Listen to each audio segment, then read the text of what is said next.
Are you single? And when dating, does it tend not to last? And do you feel as though you're undateable? In today's conversation, we'll discuss the 4 reasons as to why you're still single, as well as the key strategy to ending singleness for good. Coming up.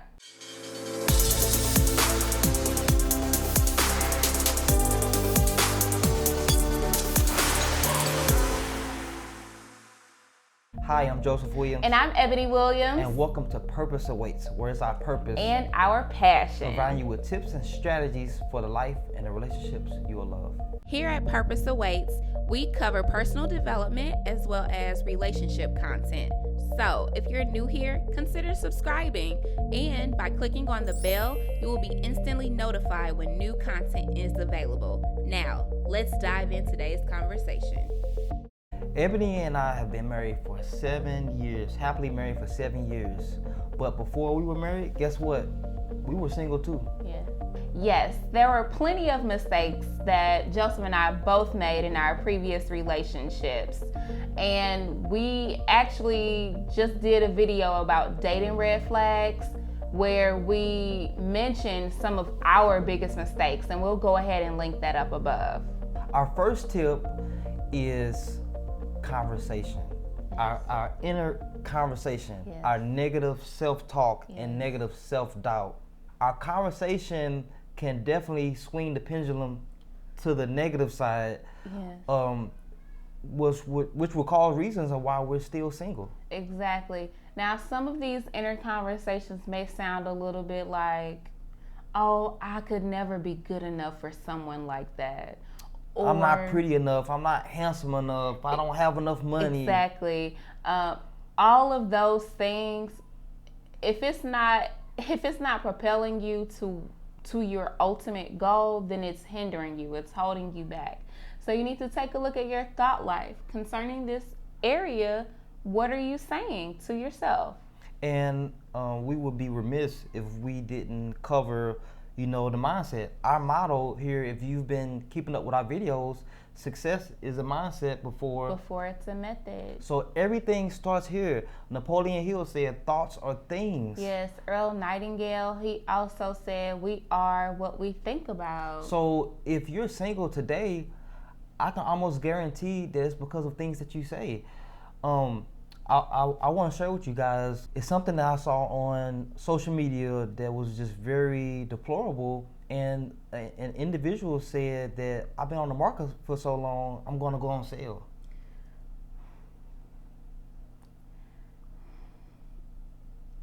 That is the most sad thing.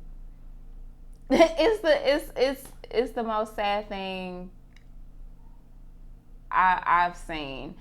And if you're actually taking the time to publicize such low-level thinking, like it's such low-level thinking, then really you're showcasing to the world, to the entire world, you have a lot of work to do. Because this is the thing, this negative self-talk, it doesn't just stop overnight, or it doesn't stop once you get the mate. Oh, I'm married now, so I won't have any negative self-talk. That's a lie. That's not true. The truth is that the longer you go in it, a lot of times we often don't believe that we're even having these conversations with ourselves, right? And the other fold to that is that the longer you go, it can become more difficult to actually break the habit. Right. And we're going to get into some more tips, and we're going to provide a strategy at the end of this video, but we really want to underscore how important it is about your mindset and your conversation that you have. Yes. Like, going back to what we said just a moment ago about thoughts of things, and we are what we say. Thoughts of things, right? Yes. You're watching this on social media, you're watching this on your phone or a laptop. Somebody thought that in their mind before it actually manifests into a thing. Exactly. So if your conversation is, I'll never be able to get married, I'll never be happy in a relationship, you're gonna have what you say you're gonna have. Exactly what you say, yes. Our second tip is your appearance. Okay, so here's the thing. yes, people should like you for you as the person that Yes. you are.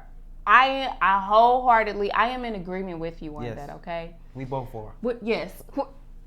We're all a family and we all agree, okay? But this is the truth. People see you first. And when I say see you, I mean they see your physical appearance before they even have the opportunity to get to know the real you, right?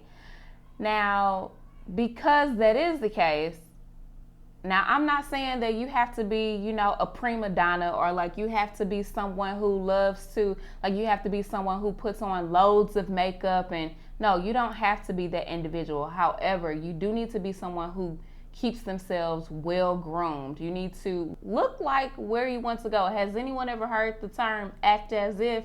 Well, we need you to act as if this is your spot. And here's the situation.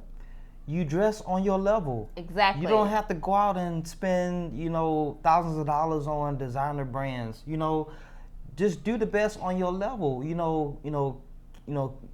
your hair done. You know, your nails, just different things like that. You know, go to the gym and work out. You exactly. know, as Edmi alluded to, you know, appearance is not everything, but you know, in society we do judge a book by its cover. Yes. You know, but at the same time, you want to have integrity and high self-esteem for yourself. Exactly. And everybody wants to look great. Exactly.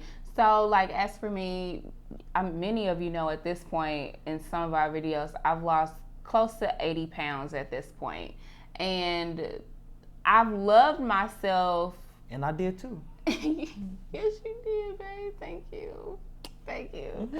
Loved me when I was 274 pounds, okay? And now at what, like 197 pounds, okay? But here's the thing that has never changed about me. I've always kept myself looking good. No matter my size, no matter my weight, I always kept myself together. So feet done, nails done. And granted, I don't even spend money. Like, I do these things myself, but these are things that they're actually important to me. And really, they should be important to you too. Keep yourself together. And the truth is that the better you look, the better you feel. And you're able to show up in the world more confidently. Third tip, not being singularly focused. Okay, so what do we mean by that? We'll use our own example. If you also watch our other videos about dating with purpose, we talked about and discussed the fact that when we date each other, we just dated each other. Yes. That's it. Is that we didn't create a culture within our situation to date multiple people at the same time, keep our options open. Exactly. And okay, so here's the thing about that. Unfortunately, we live in a society that is very much so driven by instant gratification, by things that come easily, and also we have a culture that doesn't know how to stick and stay. Right. And the reason why dating with purpose is so important to us and why we actually integrated it into our own relationship is that when we're focused on each other, literally all we see is this unit, okay? So we're not looking outside of ourselves for anything. We're looking within this unit for everything that we need. Something else that actually kind of goes into this and that's kind of coming up in my mind is the whole, like, okay, I'm in a relationship, but I can say someone else is sexy or somebody else is beautiful. No, that's actually something we don't do in our marriage. Or now the end thing now is I have a crush on so and so. No. How can you, especially within marriage? No. Well, even in dating too. But how can you have a crush on someone when you want to have a committed relationship? So that's literally the antithesis of a committed relationship is to say, oh, I have a crush.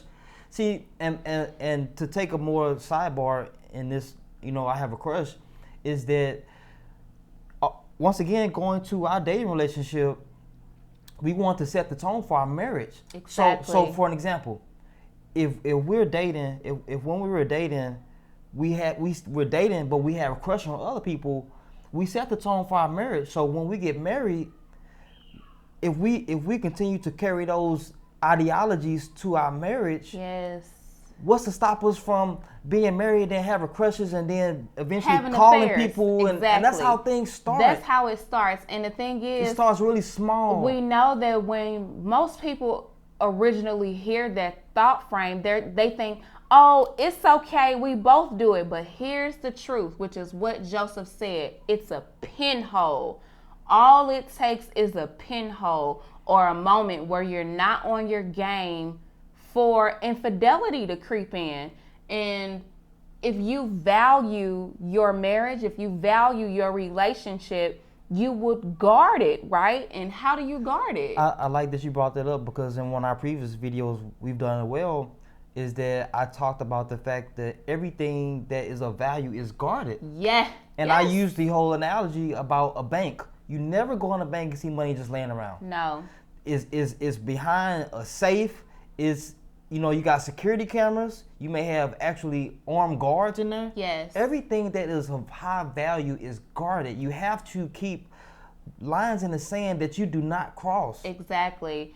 And they are truly of the utmost importance, especially when you're single. This is really how you guard your heart. Obviously, you definitely have to guard your heart when you're married, but also when you're single, it's something that is often taken for granted. So guard it, treat it as sacred, because it is. Our fourth tip is environment and exposure. What do we mean by this? So if you've been following along, you know that we often discuss having environmental anchors, okay? So that's people, places, and things around us that actually anchor and shape our mindsets, okay? So in terms of being single, what you want to think about is, like, are you meeting the same type of people? Getting the same results. Getting the same results. Now, if you find yourself meeting the same type of people, it could be a few things. One of that is mindset. So because technically you attract who you are, okay? So that's a whole nother side note, but you attract who you are.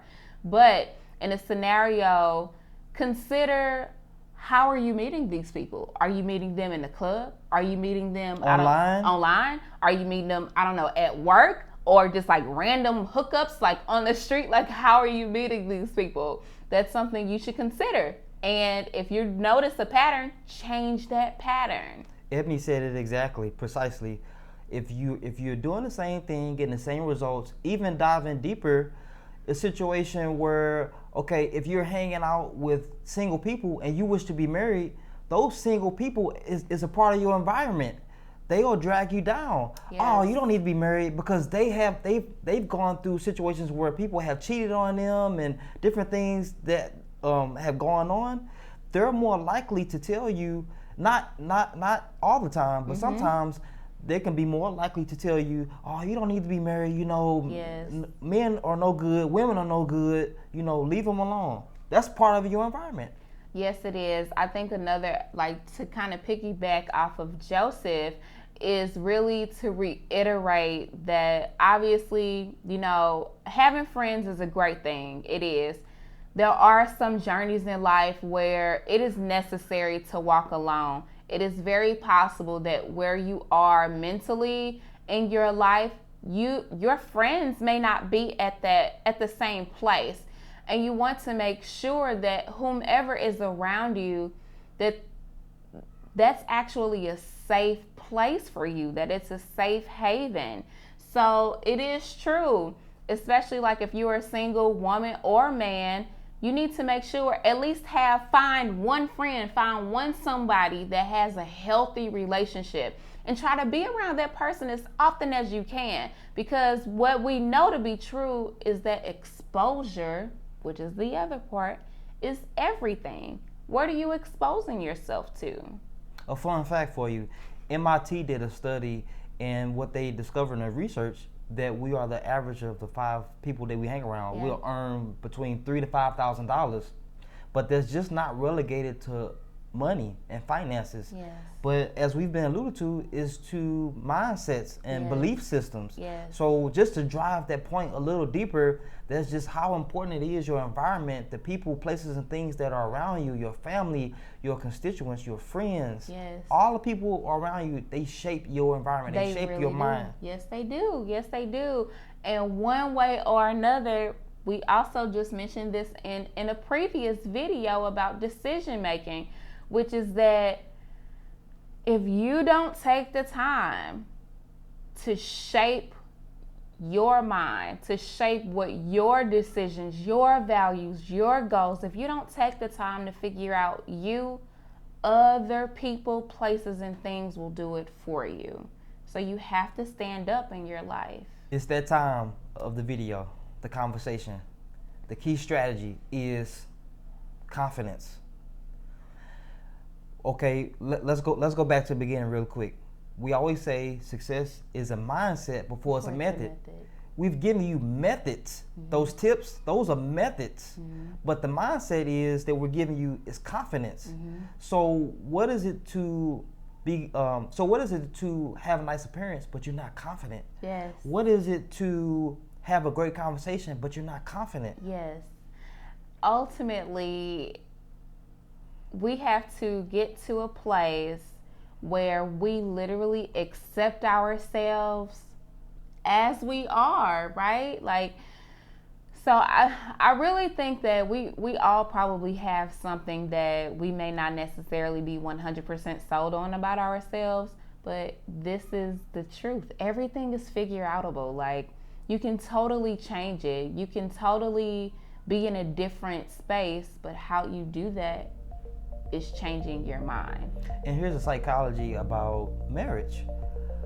Ebony and I getting married, we have helped each other accomplish different feats and goals in our life. Yes. So, you know, as much as you have it together, you still don't have it together. You don't.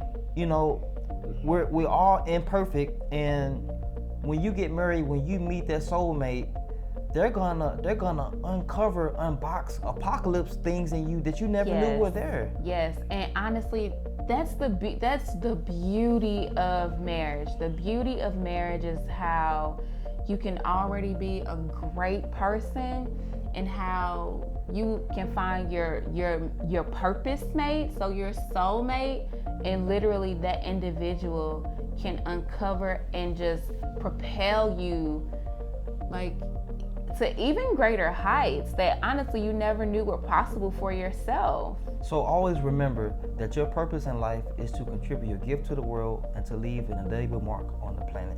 Yes, the world is literally waiting for you to show up, own your truth, and walk in your power as only you can. You are not waiting on it. It's waiting for you. Step into your destiny. Your purpose awaits. Here at Purpose Awaits, we wish to create a dialogue and not to have a monologue. Regarding today's topic, what tips and strategies are you going to implement into your life? Did you find value in the strategies that we provided today? In order to achieve true change in your life, what is at least one action item you can implement today? And lastly, what topics and questions do you have that we can answer to be of better service? Yeah, go ahead, comment below, and we'll look forward to hearing from you.